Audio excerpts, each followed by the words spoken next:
میرے واجب الاحترام بزرگوں اور عزیز دوستوں،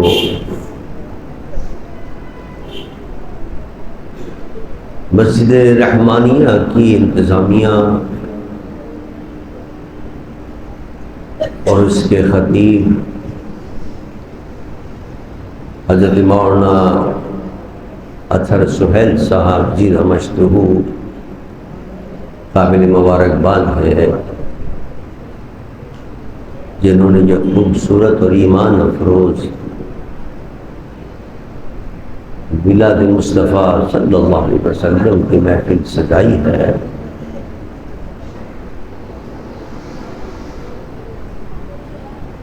اور جیسا کہ مجھے بتایا گیا کہ ہر سال یہ محفل مبارک یہاں انتظامیہ سجاتی ہے،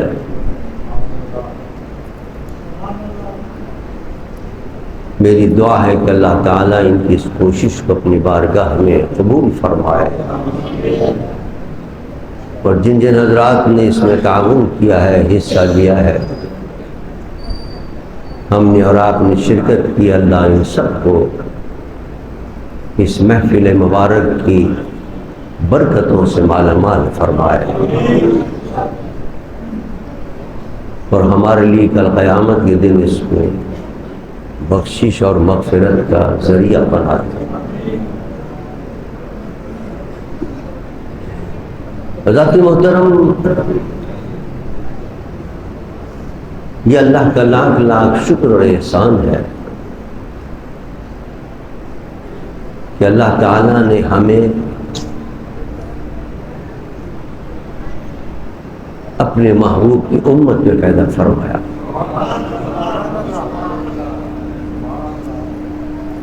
لیکن ہمارے اپنے بس میں تو نہیں تھا نا کہ ہم اس دور میں پیدا ہوں، تو اس کی مرضی۔ اگر وہ چاہتا ہمیں حضرت موسیٰ کی امت میں پیدا کر دیتا، اگر وہ چاہتا ہمیں حضرت عیسیٰ کی امت میں پیدا کر دیتا، اگر چاہتا تو حضرت یوسف علیہ السلام کی امت میں پیدا کر دیتا، لیکن اس کا کتنا بڑا احسان ہے کہ اس نے ہمیں اس نبی کی امت میں پیدا کیا جو سارے نبیوں کا امام بن کر آیا،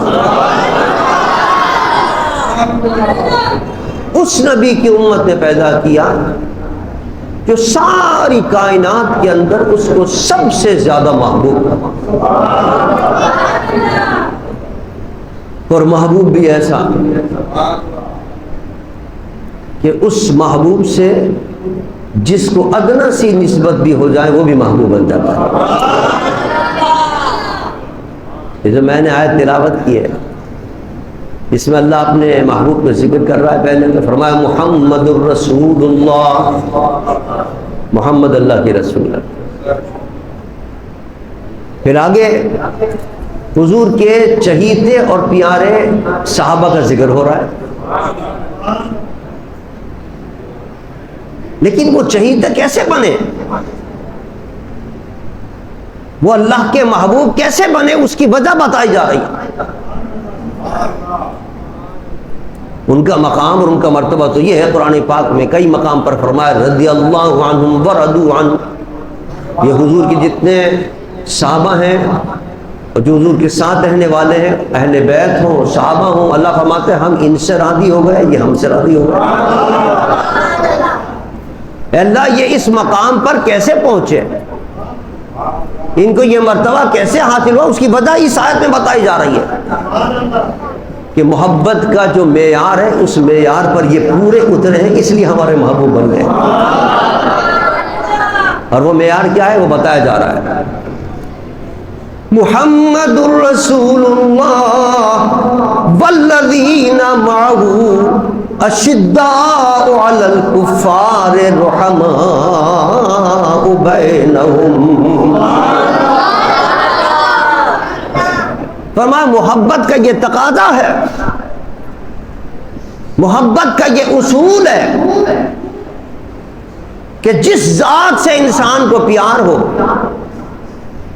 جس ذات سے انسان کو محبت ہو، وہ محبوب تو ہوتا ہی محبوب ہے، لیکن اس محبوب سے جو تعلق رکھنے والے ہوں وہ بھی محبوب ہوں، اور جو اس کے دشمن ہو وہ دشمن بن جائیں۔ یہ محبت کا تقاضا ہے۔ اگر آپ کے محبوب کا کوئی دشمن ہے اور آپ اسے دوستی کرتے ہیں اور آپ اسے محبت رکھتے ہیں تو پتہ چل رہا کہ آپ کو سچی محبت نہیں ہے اپنے محبوب سے۔ وہ محبوب کا دشمن ہے اور آپ اس سے دوستی کر رہے ہیں۔ فرمایا نہیں، صحابہ کی شان یہ ہے اور اہل بیت اطاعت کی شان یہ ہے، اشداء علی الکفار رحماء بینہم، جو نبی کے دشمن کفار وہ ان سے عداوت رکھتے ہیں، یہ صحابہ اور اہل بیت ان پر سخت ہیں، اور آپس کے اندر جو نبی سے محبت رکھنے والے ان سے یہ پیار اور محبت کرتے ہیں۔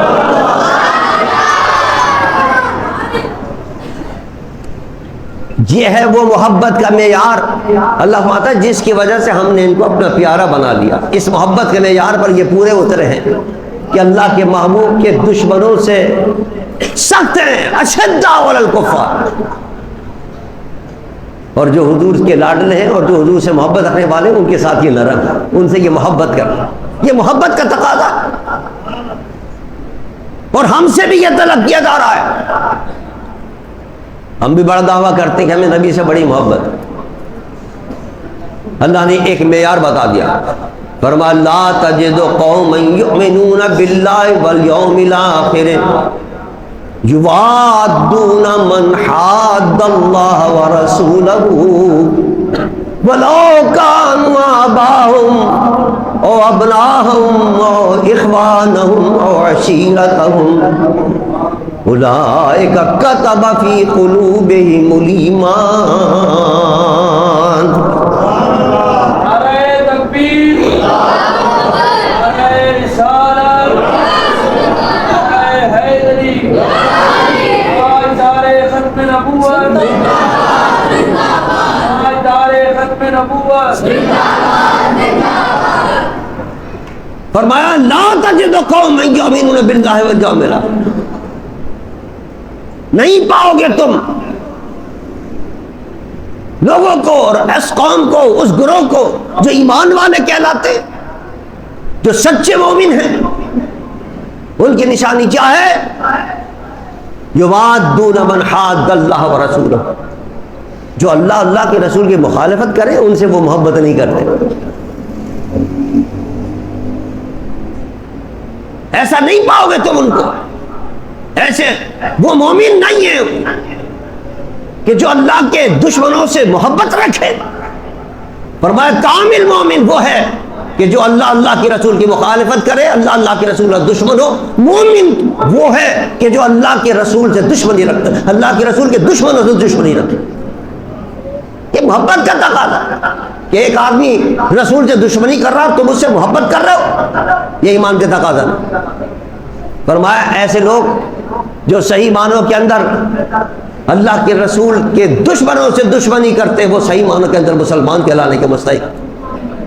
پھر ان کے لیے خوشخبریاں سنائی جا رہی۔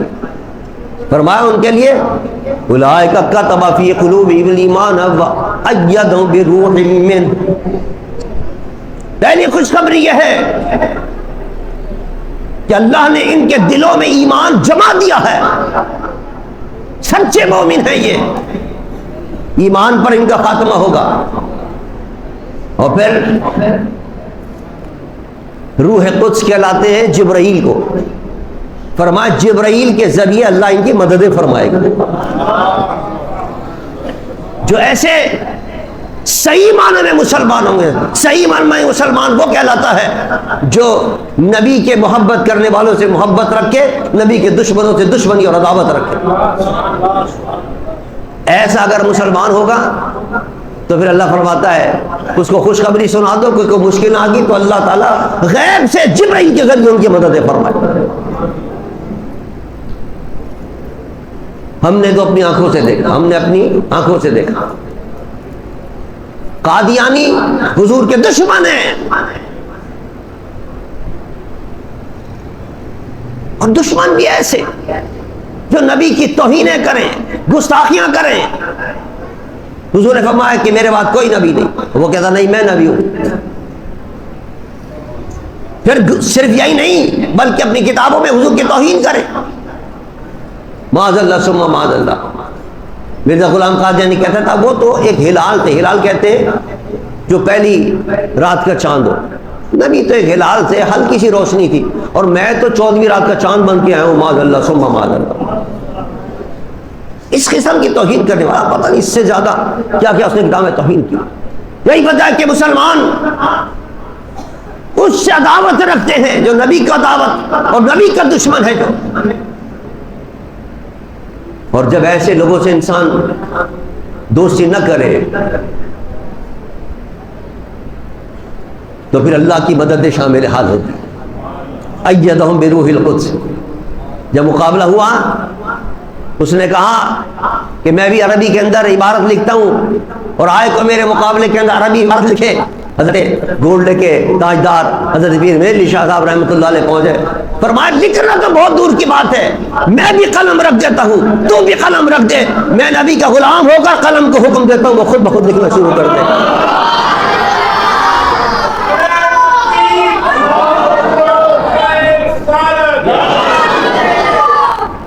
کسی نے کہا حضرت پیر مہر علی شاہ صاحب رحمۃ اللہ علیہ قربان جائے, کیا آپ نے اتنا بڑا دعویٰ کر دیا کہ تو بھی قلم رکھ میں بھی قلم رکھ دوں.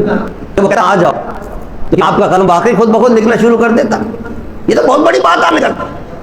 یہ کیسے کر لیا آپ نے اتنی بات؟ پتہ چلا جو خیر روح القدس کے ذریعے اللہ اس کی مدد فرما.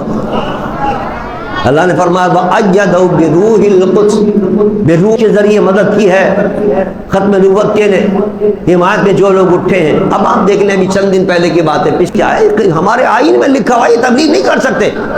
ان کی تبلیغ تو معاذ اللہ قرآن کی تحریف ہے, قرآن کی توہین ہے. یہ کہتے ہیں کہ قرآن پاک میں اللہ نے فرمایا وَمُبَشِّرًا بِرَسُولٍ یَأْتِی مِن بَعْدِی اسْمُهُ احمد. اللہ نے فرمایا حضرت عیسیٰ یہ کہتے ہوئے آئے تھے, بشارت دیتے ہوئے آئے تھے کہ میرے بعد احمد آنے والا ہے. ہمارے نبی کے لیے کہا نا انہوں نے. اور مرزا غلام قادیانی کیا کہتا ہے کہ یہ جو آیت آئی ہے یہ میرے مرزا غلام احمد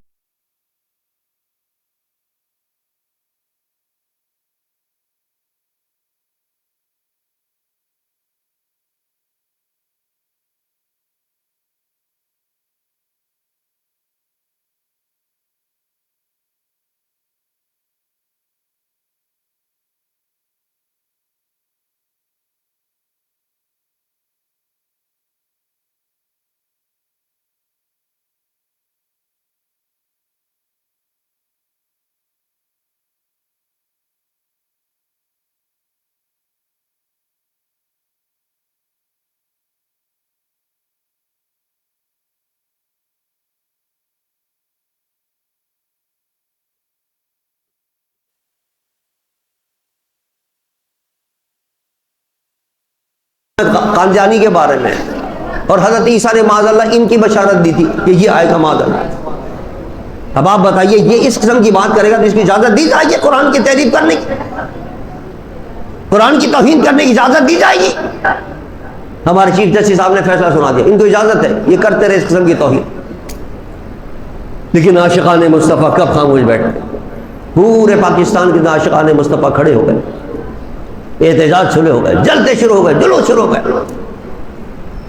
یہ کیا آپ نے فیصلہ کیا ہے؟ نہیں مانتے ہم آپ کے فیصلے. وہ بڑے خوش ہو رہے تھے قادیانی, کہتے تھے اب دیکھیں گے ہم سپریم کورٹ کے فیصلے کو کون بدلتا ہے.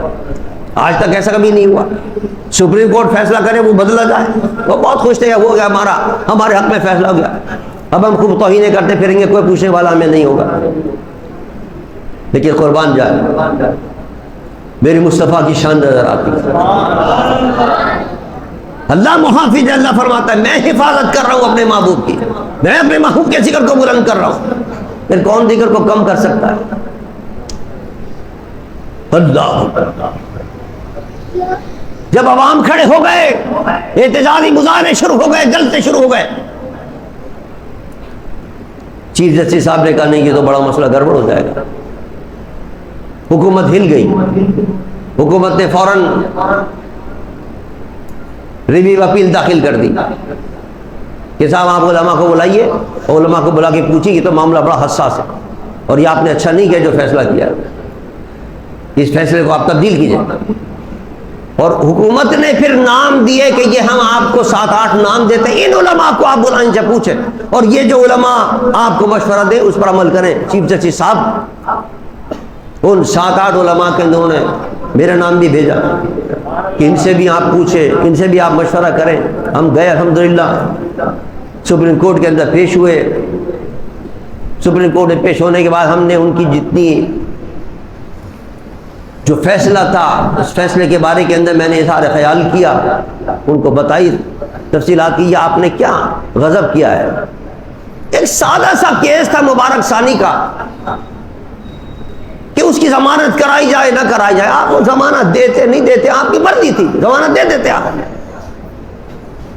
نہ سوال کرنے والے نے آپ سے پوچھا، نہ مدعی نے کوئی آپ سے پوچھا بھائی قادیانیوں کے کیا حقوق ہیں، بلا وجہ آپ نے کیا نام ہے اس کے اندر ٹانگ اڑا کر، اور بلا وجہ آپ نے ایک اتفاقی مسئلہ تھا جس پر سن 74 کے اندر اسمبلی کے اندر اتفاق ہوا، ایسے نہیں، میں نے کہا اس پر کئی دن تک بحثیں ہوئی ہیں چیف جسٹس صاحب، اور آپ کہہ رہے ہیں کہ ایک دن کے اندر اس مسئلے کو طے کرو۔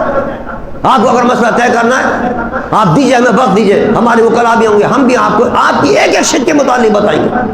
میں نے کہا جب یہ کیس آیا ہے اسمبلی کے اندر، مرزا ناصر کو بلایا گیا، علامہ شاہ احمد درانی رحمۃ اللہ علیہ، دیگر مسالک کے لوگوں نے بھی اس سے جناب جرا کی کھڑے ہو گئے، اور صرف یہی نہیں ہوا، وکلاء نے جرا کی، اور اس سے پوچھا گیا مرزا ناصر سے کہ جو تجھے نبی نہیں مانتے مرزا غلام احمد کو، اور جتنے پہلے گزر گئے جنہوں نے نبی نہیں مانا وہ بھی، اور جو اب پوری دنیا کے اندر ہے، ان کے بارے میں تمہارا کیا خیال ہے؟ اس نے کہا سب کافر ہیں، سب جہنم میں جائیں گے۔ بعض اللہ سو معذور نے کہا سب اتنے بڑے بڑے اولیاء گزرے ہیں، صحابہ گزرے، وہ سب کہ ہاں کوئی جو نہیں مانے گا وہ سب ہے۔ لوگ ہی تو آنکھ پھٹی کی پھٹی رہ گئی، بڑے بڑے جتنے بھی اسمبلی کے اندر ممبران تھے، پارلیمنٹرین تھے، انہوں نے کہا یہ تو واقعی عجیب مذہب نکلا ہے بالکل، کہ جو سب کو پوری دنیا کو کافر بنا رہا ہے، بس صرف یہ 2 آدمی 3 آدمی جو ہے قادیانی وہ مسلمان ہیں، باقی سب کافر ہیں۔ اس وقت بلایا بھٹو صاحب نے نورانی صاحب کو، اور نورانی صاحب نے کہا نورانی صاحب یہ آپ نے کیا مسئلہ یہاں شروع کر دیا ہے، فلاں کافر ہے فلاں مسلمان ہے، یہ آپ کا مسئلہ ہے کہ آپ اس کو اپنے مدرسوں میں جا کے طے کریں، یہ اسمبلی کے اندر آپ یہ کیا مسئلہ لیا؟ نورانی صاحب نے کس حکمت عملی سے ان کو سمجھایا؟ نورانی صاحب نے فرمایا کہ بھٹو صاحب مجھے آپ ایک سوال کا جواب دیں، آپ اس وقت ملک کے وزیر اعظم ہیں، اگر کوئی شخص ملک میں اس وقت کھڑا ہو کر کہے کہ میں پاکستان کا وزیر اعظم ہوں تو آپ کیا کریں گے؟ انہوں نے کہا وہ جھوٹا دعویٰ کر رہا ہے، جھوٹا وزیر اعظم بن رہا ہے، اس کو جیل میں ڈالو، اس کو پھانسی پہ چڑھاؤ اس کو۔ نورانی صاحب نے کہا اللہ نے آپ کو ایک عہدہ دیا ہے، اگر کوئی جھوٹا اس عہدے کا اعلان کرے آپ کو گوارا نہیں ہے، تو میرے اور آپ کے آقا کو بھی اللہ نے ختم نبوت کا ایک عہدہ دیا ہے، جو جھوٹا نبوت کا دعویٰ کرے گا نہ آپ کو قبول ہونا چاہیے نہ مجھے قبول ہونا چاہیے۔ بات سمجھ میں آ گئی؟ بھٹو تھا بڑا ذہین، نے کہا بات آپ صحیح کر رہے ہیں بالکل۔ پیر زادہ صاحب کو بھی کہا کہ تعاون کرو نورانی صاحب کے ساتھ، یحییٰ بختیار کو بھی کہا تعاون کرو، کوثر نیازی صاحب تھے، جتنے ان کے وہ ذرا تھے سب کو کہا نورانی صاحب کے ساتھ تعاون کرو۔ الحمدللہ ان کے تعاون سے 7 ستمبر سن 74 کو ان کو غیر مسلم مقلد قرار دیا گیا، اور اب سن 24 ہے، پورے 50 سال ہو گئے۔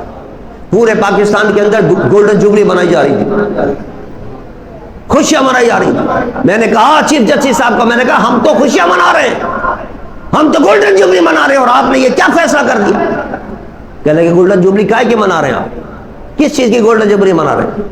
میں نے کہا سن 74 کے اندر ان کو غیر مسلم مقلد قرار دیا تھا بھٹو صاحب نے، اور نورانی صاحب نے تمام، مولانا بخش الرحمان صاحب وغیرہ سب نے مل کر، پوری اسمبلی نے متفق طور پر ان کو غیر مسلم مقلد قرار دیا تھا، اس کی خوشی ہم منا رہے ہیں۔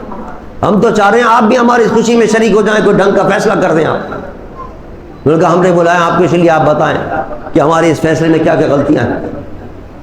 ہم نے ان کو بتایا، میں نے کہا یہ دیکھیے یہ تمام اتفاقی طور پر یہ تمام ریویو اپیلیں آئی ہیں، ہم نے بھی ریویو اپیل داخل کی ہے، اس کے اندر آپ کے ایک ایک پوائنٹ پر بحث کیے کہ آپ کے پیراگراف میں سے کون کون سے پیراگراف جو ہیں وہ اسلام کے خلاف ہیں، دین کے خلاف ہیں، آپ کے آئین کے خلاف ہیں۔ آپ ان کو اپنے سامنے رکھ کر اور ان تمام پیراگراف کو نکالنے کا اعلان کریں۔ الحمدللہ اللہ کا شکر ہے کہ انہوں نے ہماری بات کو مانا، اور ابھی یہ چند دن پہلے، چند ہفتے ہوئے، ان کا فیصلہ آیا۔ ان کا یہ میں نے جتنے فیصلے کیے، ایک نہیں 2 فیصلے ان کے آ چکے تھے قادیانیوں کے حق میں، ایک جولائی میں آیا تھا، ایک فروری میں آیا تھا، ان کا دونوں فیصلے میں واپس لینے کا اعلان کر دوں۔ اللہ نے جو وعدہ کیا وہ سچا وعدہ تھا۔ ایدہ بروح منہ، اللہ فرماتا ہے جو میرے محمد الرسول اللہ، جو میں نے آیت پڑھی ہے، والذین معہ اشداء علی الکفار رحماء بینہم، جو نبی کے دشمنوں کے خلاف بات کریں گے اور دشمنوں سے دوستی نہیں رکھیں گے اور نبی کے دفاع میں اور حمایت کے اندر جو میدان کے اندر آئیں گے، اللہ فرماتا ہے ایدہ بروح منہ، ہم روح القدس کے ذریعے ان کی مدد فرمائیں گے۔ یہ روح القدس کے ذریعے مدد نہیں ہوئی؟ کیا پاکستان میں آج تک کبھی ایسا ہوا ہے کہ سپریم کورٹ نے کوئی فیصلہ کیا اور واپس لے لیا؟ پاکستان کی تاریخ کے اندر سپریم کورٹ نے کوئی فیصلہ کر کے واپس نہیں لیا آج تک، لیکن یہ پہلا فیصلہ تھا، اور وہ بھی کون سا جج؟ فائز عیسیٰ صاحب، جن کے متعلق پتہ نہیں کیا کیا باتیں تھی، صاحب وہ تو کسی کی بات ہی نہیں سنتا ہے، بڑا مغرور ہے، پتہ نہیں کتنے جناب وکلاء کو ڈانٹ دیتا ہے، یہ کر دیتا ہے۔ اسی کے ذریعے اللہ نے یہ فیصلہ واپس لیا۔ بتانا مقصود تھا امت مسلمہ کو کہ جو ختم نبوت کے لیے جنگ کرتے ہیں، جہاد کرتے ہیں، لڑتے ہیں، جد و جہد کرتے ہیں، ان کے پیچھے اللہ کے رسول کی طاقت ہوتی ہے، ان کے پیچھے۔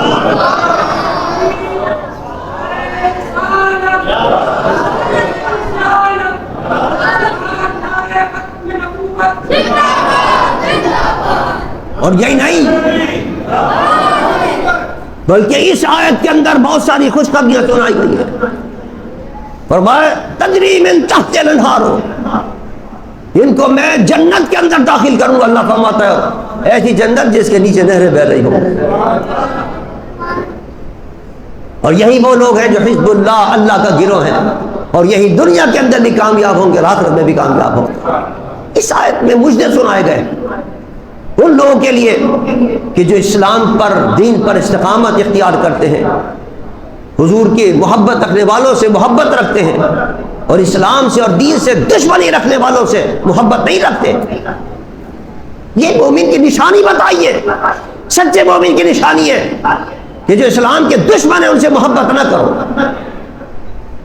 آج ہمارا عالم کیا ہے؟ ہم اسرائیل سے پینگے بڑھانے کی بڑی کوششیں کر رہے ہیں کہ اسرائیل خوش ہو جائے کسی طرح۔ جب بھی پاکستان کے حکمراں آتے ہیں کوشش کرتے ہیں کہ اسرائیل کو تسلیم کر لیں، وہ خوش ہو جائے۔ لوگ کہتے ہیں کہ جو طوفان اقصی انہوں نے چھیڑا ہے، کیا ضرورت تھی ان کو چھیڑنے کی؟ غزہ کے مسلمانوں کو 50,000 لوگوں کو شہید کروا دیا، خاموش بیٹھے رہتے تو کم سے کم شہادت سے بچ جاتے۔ حماس کے لوگوں کا کہنا یہ ہے کہ اس کا فائدہ کتنا بڑا ہوا اس طوفان اقصی کا۔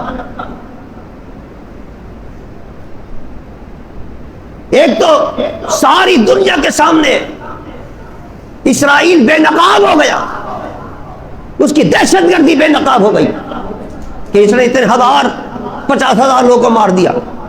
دنیا دیکھ رہی ہے، دنیا لان تان کر رہی ہے، عالمی عدالت کہہ رہی ہے کہ نیتن یاہو جو ہے وہ دہشت گرد ہے، اس کو ہم دہشت گرد قرار دیتے ہیں۔ یہ اس کا صدقہ تو ہے طوفان اقصی کا، دنیا کو پتہ چل گیا، ورنہ 50,000 نہیں، اب تک تو یہ روزانہ جو مارتے تھے، پہلے روزانہ مارا کرتے تھے ہمیں آ کر، وہ تو کئی لاکھ لوگوں کو مار چکے ہیں اور کسی کو پتہ ہی نہیں۔ لیکن اب یہ جو طوفان اقصی شروع ہوا، اس کے بارے کے اندر 50,000 کے شہید ہونے پر دنیا کے اندر قرآن تو بچا ہوا ہے، کم سے کم بے نقاب تو ہوئی ہے اس کی بے دہشت گردی۔ اور پھر سب سے بڑا فائدہ کیا ہوا؟ سب سے بڑا فائدہ یہ ہوا کہ بہت سے اسلامی ممالک تیار بیٹھے تھے اس کو تسلیم کرنے کے لیے۔ وہاں وہ ظلم ڈھا رہا تھا، وہاں وہ مار رہا ہے، فلسطینیوں کو قتل کر رہا ہے روزانہ، اور یہاں جناب اسلامی ممالک تیار بیٹھے تھے ان قریب اعلان ہونے والا. پاکستان بھی تیار بیٹھا تھا کہ ہم اس کو کہنا میں اسرائیل کو تسلیم کر لیں گے, لیکن جب سے یہ طوفان ہفتہ شروع ہوا سب دلوں میں گھس گئے جو جو ان کی حمایت کرنے والے. اب کوئی نظر نہیں آ رہا یہ کہتا ہوا کہ صاحب اسرائیل کو تسلیم کریں, ورنہ ٹی وی پر بیٹھ کر جناب کہا کرتے تھے کیا ضرورت ہے صاحب, بنانا چاہیے, تجارت بڑھانی چاہیے, ہمیں اپنے مفاد دیکھنا چاہیے. وہ ظلم کر رہا ہے مسلمانوں پر اور ہم اس کو تسلیم کریں. کب ایمانی غیرت ہماری گوارا کرے گی؟ یوادون من حاد اللہ ورسولہ. اللہ فرماتا ہے مسلمانوں کی شان یہ نہیں ہے کہ اسلام کے دشمنوں کے ساتھ وہ محبت کریں. کیسے تم مسلمان ہو, کیسے تم مومن ہو کہ اسرائیل سے محبت کی پینگیں بڑھا رہے؟ لیکن نہیں, بڑھ چڑھ کر جناب کوششیں ہو رہی تھی کہ اسرائیل کو تسلیم کیا جائے, لیکن طوفان اقصیٰ کے بعد یہ رک گیا سلسلہ. دنیا کو بتا دیا کہ نہیں یہ ظالم لوگ ہیں, ان کے ساتھ کوئی رابطہ نہیں ہوگا اور کوئی مسلمان ممالک ان کو تسلیم نہیں کرے گا. بہت بڑا فائدہ ہوا اس. لیکن اب بھی افسوس کے ساتھ کہنا پڑتا ہے کہ مسلمان حکمراں خاموش بیٹھے ہوئے ہیں, تماشائی بنے بیٹھے ہوئے ہیں. یہ سوچ رہے ہیں کہ اگر ہم نے کچھ نہیں کہا اسرائیل کو اور کوئی عملی قدم نہیں اٹھایا تو اسرائیل ہمیں بخش دے گا. نہیں بخشے گا. گریٹر اسرائیل کا منصوبہ وہ اعلان کر چکا ہے, اس کو پڑھ لو. کوئی اسرائیل ملک نہیں چھوڑے گا. اس کے پلاننگ کے اندر ہے کیا تمام اسرائیل ممالک میں مجھے قبضہ کرنا ہے. اور اس پر یقین نہیں تو کم سے کم قرآن پر تو یقین کرو. قرآن میں اللہ فرماتا ہے لا مت کرو محبت ان یہود و نصارہ کو اپنا دوست نہ بناؤ, ان سے محبت نہ کرو. بعضهم اولیاء بعض, یہ آپس میں ایک دوسرے کے دوست ہیں, تمہارے دوست نہیں ہو سکتے. لا یا ایھا الذین آمنوا لا تتخذوا اليہود والنصارى اولیاء بعضهم اولیاء بعض ومن یتولهم منکم فانہ منہم. یہ آپس میں ایک دوسرے کے دوست ہیں, تمہارے دوست نہیں ہو سکتے. ہم نے دیکھ لیا پوری یورپی یونین اس کے پشت پر کھڑی ہوئی ہے, امریکہ اس کے پشت پر کھڑا ہوا ہے, روزانہ وہ مارتا ہے اور وہ جناب بڑے خوش ہوتے ہیں, اس کو شاباشی دیتے ہیں, ہاں بہت اچھا کام کیا تم نے. اور یہاں ایک ڈاکٹر مرا ان کا, تو جناب اخبار متعدد سے بھی جناب مطالبہ آ گیا کیسے مار دیا آپ نے ایک ڈاکٹر کو. ارے وہ توہین کر رہا تھا, گستاخی کر رہا تھا, لیکن ان کو وہ زیادہ محبوب ہے. ایک آدمی ان کو محبوب ہے جو گستاخی کر رہا تھا, اس کی بھی حفاظت کے لیے وہاں سے آواز اٹھ گئی ہے. امریکہ کی آواز آ گئی ہے, اقوام متحدہ کی آواز آ گئی ہے کہ آپ نے اس کو کیسے مار دیا. حالانکہ آپ حیران ہوں گے, ہمارے مذہبی جماعتیں تو خیر کہہ ہی نہیں تھی کہ صاحب وہ گستاخی کر رہا تھا. وہ جو کیا نام تھا اس کا ڈاکٹر کا, شاہنواز, ڈاکٹر شاہنواز, کہ وہ تو ہائی گستاخ. لیکن مجھے بڑی خوشی ہوئی جب میں نے بیان پڑھا ڈاکٹر قادر مکسی کا, وہ تو کیا نام ہے سیکولر ہے, اس نے بیان دیا. اس نے کہا کہ یہ کیا نام ہے ادھم مچوانا چاہتے ہیں پاکستان کو, خلفشار پھیلا, لیکن اس نے جو ختم نبوت کی حفاظت کی ہے اور ناموس مصطفیٰ کی حفاظت کی ہے اور قادیانیوں کو جو غیر مسلم مقلد قرار دیا ہے, اس نے, میں یقین سے کہتا ہوں اللہ اس کے صدقے میں اس کی بخشش فرما دے گا.